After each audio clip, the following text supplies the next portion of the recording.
Hola, welcome back to the Merida Labs channel. Today we're going to be making some traditional Guatemalan tamales.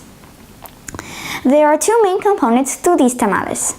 So there's the masa and the recado. The recado is like the sauce that goes on top of the tamales. The first thing we're going to make in this segment is the recado. So for that you're going to need some tomatoes, garlic, red pepper, ancho chiles, guajillo chiles, sesame and pumpkin seeds, some achote or anato, and some lard. You can also use meat. Here we have pork, but you can also use chicken. For the masa, all you're going to need is water, some maseca or masa harina,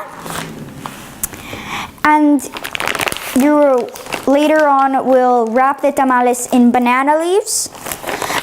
You can get these banana leaves frozen at stores, or you can go to a market and get them fresh.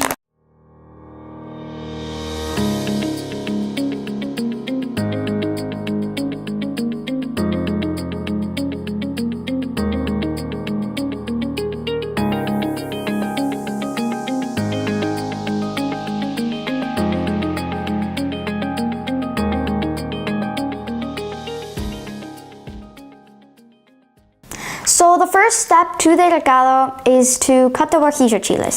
So here's the guajillo chile. And to cut them, put your fingers over here near the edge where the little thingy, stem thing is. And put your knife and just cut it. Go very slowly. And then separate it. And then in here you've got the seeds. So put your knife in and just start slitting open the chili. If you want your tamales to be spicy, like the sauce to be spicy, then skip this step. But if not, you can slit open your chili and just take all the seeds out. If there are like one or two in there, it really doesn't matter. It won't really affect the sauce. But just make sure the majority of the seeds are out. And if you don't want it to be spicy, just throw all the seeds into the compost. Repeat this step for all the chilies, including the ancho chiles. So the next step to the recado is to put the sesame and pumpkin seeds into a pan. So we're going to roast these. And you have to be really careful because if you're not, you could burn them.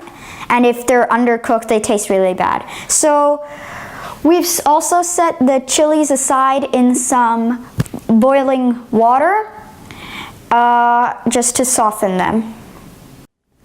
So we've put the pan with the sesame seeds and pumpkin seeds on the back burner.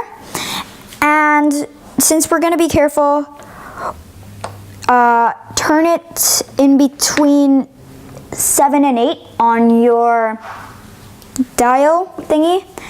And just take like a spatula sort of utensil and just swirl them around. And you have to keep a really close eye on them.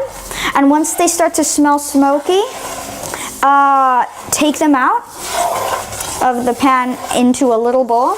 And the way you can tell if they smell smoky, you never put your face on top of the pan, just waft the smell.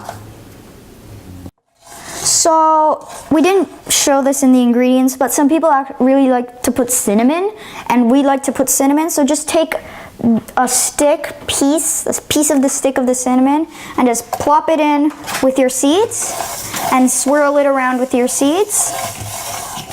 So about 5 minutes and 12 arm cramps later, you can take your seeds off the back burner and turn off the stove, and then you're going to put them into a small bowl. So we've gone outside to the barbecue. We're going to roast our peppers, our tomatoes, and our garlic. So I've taken the big tomatoes and the little tomatoes, and I've deveined the peppers and I cut them flat. You don't want to take the husks off the garlic, so leave them there. If you've taken off the husks, get new garlic. And just keep an eye on these while they roast. They should get smoky and nice and tasty. So remember these, you're going to take the seeds and put them in a blender. Amazing. Keep the cinnamon in there, and you're going to reduce the seeds to a powder. And set your blender to low. If they're not becoming a powder, set it to high, but always start with low. Okay, so after a while, you should have a nice powder that smells a bit like peanut butter. Looks a bit like this. Looks like this. So a few hundred years later, your tomatoes and your peppers and everything you were roasting should be ready. So just take some tweezers, take everything off the barbecue. So separate your peppers and tomatoes from the garlic once you're done roasting them, and take the husks off the garlic. And they should be like sticky and gooey and delicious. So we have separated the peppers from the tomato and the garlic. We've put the tomato and the garlic in the same water that the chilies were in, and the chilies are still in there. We're going to use the peppers as a garnish for the tamales later on, but we're going to put the chilies, the tomatoes, the garlic, and the sesame and pumpkin seeds into the blender, and we're going to blend that all together, and that will be our recado. So I've decided to put the tomatoes and the garlic and everything in two separate stages, just because there's a lot. The reason we wanted to cool the tomatoes is because if the tomatoes are too hot, the blender will literally explode, because the hot air will try to push up on the lid, and yeah, the blender will explode, and that's not good. So just turn it on. Put it on low to start with, and then if it's not blending, then move it back to high.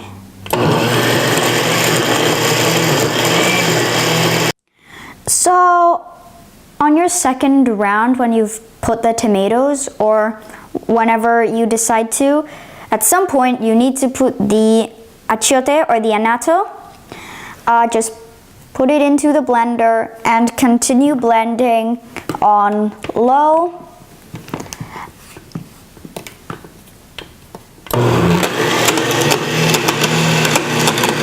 So some people don't actually like to put salt, but I would like to put salt in it, not too much, just around this much. And just put it into your recado mix and blend it all in to make it delicious. So the sauce, the recado, should be a really nice orangey red color and thick in consistency. So I put it into the strainer, and you just want to keep stirring and stirring and stirring, and so to make sure that your recado is nice and smooth and not lumpy-ish. So about 1 billion years later, I know that was boring, guys, you should have like a pulp sort of thing, and make sure you take off any of the remaining sauce that is on the bottom of this thing, so that you've got all the yumminess into the pot. So now we're just going to cook the pork in the recado. And first you're going to add a spoonful of lard to the recado. And then you're going to take your pieces of pork or chicken and just put them on top of the recado and leave that boiling. So we've left the recado and the pork to boil and cook. Now we're just making the masa. So you should use 3 cups of the dry maseca or masa harina, and then 6 cups of water, but you can add more or less, just has to be a 1-to-2 ratio, and just mix until the mixture gets really thick. So about halfway through your masa's mix cycle, put it on to the stove on pretty low heat, and add 2 spoonfuls of lard. Sort of looks like ice cream, except really disgusting. So our masa is smooth. We've taken it off the stove, turned off the stove, because if we leave it on the stove, then it'll start to cook, and right now we don't want to cook the masa. So just make sure that all your lard has melted in, and just set the big pot aside so we can start working on the banana leaf wrapping. So grab your banana leaves and just unwrap them from whatever form of packaging they came in, and just cut them into medium-ish square shapes using kitchen scissors.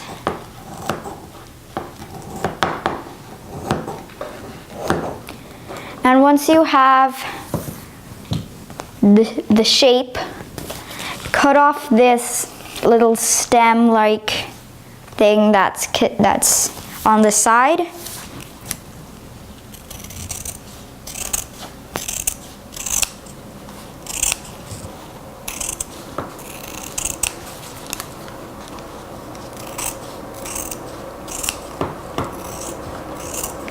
And just throw the stems that you cut off into the compost.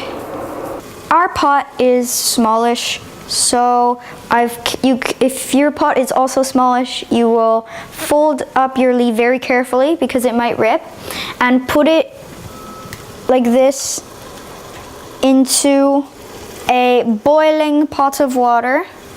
Take a wooden spatula and just sort of put the water onto the leaf. Then let that drip for a little while, and then flip it over so that this part is in the pot, and do the same thing, and then just keep repeating that for as many banana leaves as you think you might need. So it's time to wrap the tamales. Once you've blanched your banana leaves, you wanted to separate them into 2 piles. So the good pile, the ones you're gonna use to wrap your tamales, and the messed up pile where it's like the valley of death, where all the bad banana leaves that you're gonna put on the bottom of the pot go. So take a reasonably good leaf and take a hefty scoop amount of masa and put it onto the leaf. Make sure that it's sort of in the center. And then take a ladle and fill it halfway, sort of, into your recado pot. It should be cooked from boiling. And pour all that delicious sauce onto the tamale. Shake, shake, shake, shake, shake, shake. And then choose a nice piece or two of meat, depending on how big you made your tamale. Just find a piece. And then take your red pepper garnish and just put as many as you want. I'll put one. Some masa just there. And once you do that, you want to wrap it. So when you wrap it, just make sure that the lines of the leaf are facing you, like they're like this, and wrap against them, so to speak. And if the sauce is dribbling elsewhere, just shake it. Shake, shake, shake. Fold. Fold. And find the edge of sort of the warmth of the tamale and fold it on top. And then holding it there, be careful. Shake, shake, shake so that it all goes down. And then fold that on top. And it worked, which is amazing. That never happens. So just set that aside and make as many tamales as you want using this wrapping method. So we've wrapped all the tamales, and now it's time to put them in the pot. So we've layered all the bad leaves in a floral, nice sort of way, and we've put a bit of water at the bottom. We've put them on the side, the leaves on the sides and on the bottom, so the vapor has to go through. So we've put the tamales in this sort of pot with little holes here. We've had to put aluminum foil, unfortunately, on some, but if you have to, at least try to get some of the bits of leaves inside, like wrap them, even if they pour everywhere, just try to get them in. It'll give it a really nice taste. You'll really see the difference if, like this one, we didn't put leaves. You'll really sense the difference in taste. So just take the pot with the holes and gently place it into your banana leaf tree thing. So we're cutting off all these leaves now. So you can use kitchen scissors. So once you've put all the leaves that you want on top of your tamale pot, you're gonna put it on the stove to steam on high, and you wanna let it steam for about an hour and a half or 90 minutes. And if you have a lid for your pot, that's great. Put that lid on that pot. And the water, it might run out of water at some point, so you want to just keep pouring in water so that there's more vapor and the tamales can cook. So just keep pouring in water, and yeah, we'll see how they come out in an hour and a half. They were in the pot for 1.5 hours. It's now New Year's Eve, so we finished them yesterday. They were done steaming yesterday. I recommend making them a day before you want to eat them because they taste actually better than when you've just taken them out. They've hardened a little bit. So I've unwrapped the banana leaf. The pepper's hidden in there. We've got the meat and the recado. And keep the leaf on there. It looks really nice when you plate it up. Let's try. Let's get the sauce. Pork.